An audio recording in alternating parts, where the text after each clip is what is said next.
هنا علاوي رولينز يعني ويلكم للجلد. لو دخل اسمه للسيرفر يعني التيمات تنهلك. ما تنفعك اي كمبارة حتى لو كنت اندر جراوند، لان تاليتك راح تنتهي وما تعدي من هذا الراوند. لاعب فردي داخل فيهم ما يهمدو او سكواد، اكبر واحد ما يدايش للرولينز هو الجلاد. كل عقلك توقف امامه لو مسك انفور وقوم، كل الساحة راح تتفجر بالاحرار راح البوم. لا يطلع صوتك بالعام احذر لا تسب وتهدد، لان تاليتك بايدينا راح تتفنش بمسدس. يلا انزل جيب غيرك، اطلع اللوبي بسرعة لانه هذا هو مصيرك. يلا ينتابع بستايك ترى اللايك لا ما ينتهي، القناة تستحق الداعم. كان وياكم ياسين فيكي.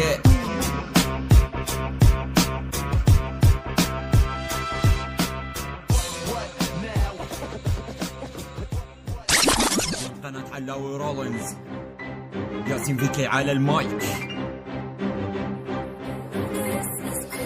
لا ما تعدوا من الرولينز هذا الشيء لكم محال. لو تصير ضد ألف مين هيكم كزلزال. وسط الساحة تارك بصمة بلعب المحترف الاسطوري. ينهيهم لو دخل السيرفر يلا يا دكتاتوري. على الخريطة يصفيهم ونيهم واحد والآخر. رولينز باقي هو الأول عمره ما يكون الآخر. درعة مات هيروشيما تدخل الخريطة نار. هون المحترف رولينز باحتراف أعصاب. ياسين فيكي على المايك. هنا علاوي رولينز صاحب الفزع الاسطوري. معروف بلعبه نيازك ما ابالغ في سطوري. يحرق ام الخريطه كأنه بركانونة نار. رولينز بدقه وتخطيط وحنكه ياخذ كل الوار. رولينز فارض مقامه. رولينز عالي وسامه. اسرع فزعه هي يما تلاقي الخصم تم اعدامه. بالبي كيسي راح يفنيهم.